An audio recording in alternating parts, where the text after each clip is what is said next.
technique that I really like is to crochet the chain row along with the first stitch of the foundation row.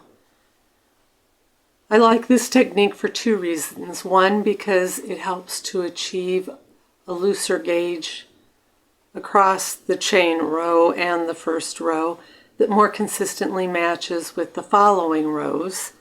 And also, by combining that chain and the first row stitch, you save time doing them together.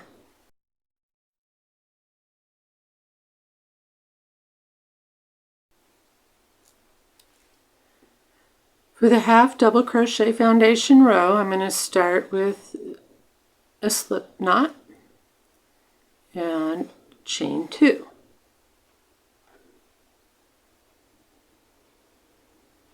For half double crochet, I'm going to yarn over and go into the second chain from the hook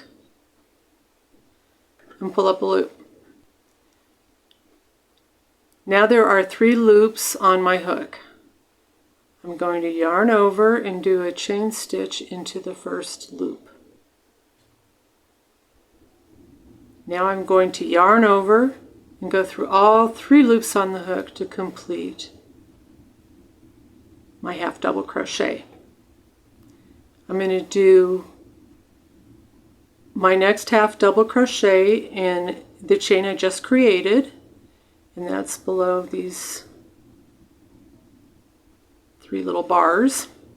So yarn over and go back into that chain I just created and pull up a loop. Yarn over and chain into the first loop. Yarn over and pull through all 3 loops on the hook.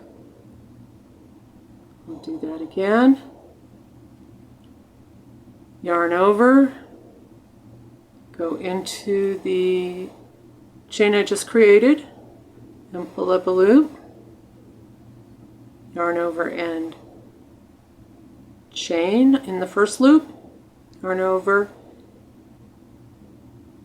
and half double crochet in the 3 remaining loops on the hook.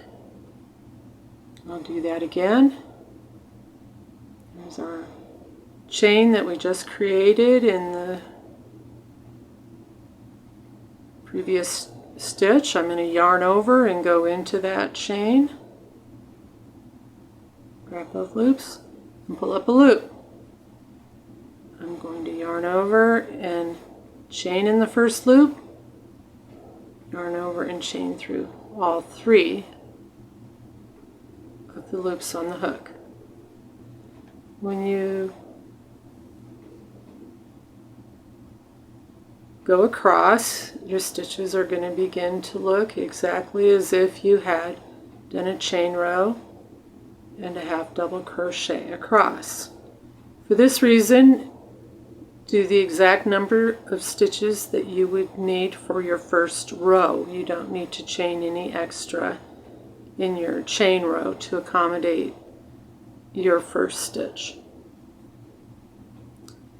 Now at the end of the row, you're going to complete it exactly as you would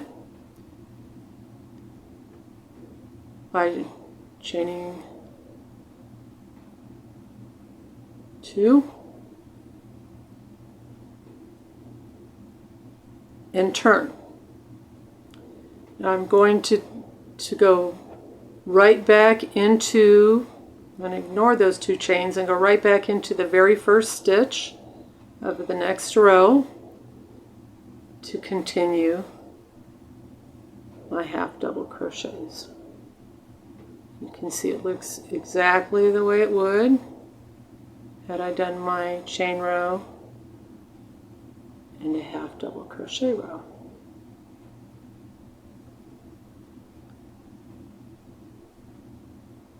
You can also see how it's nice and stretchy and that the rows are in even tension.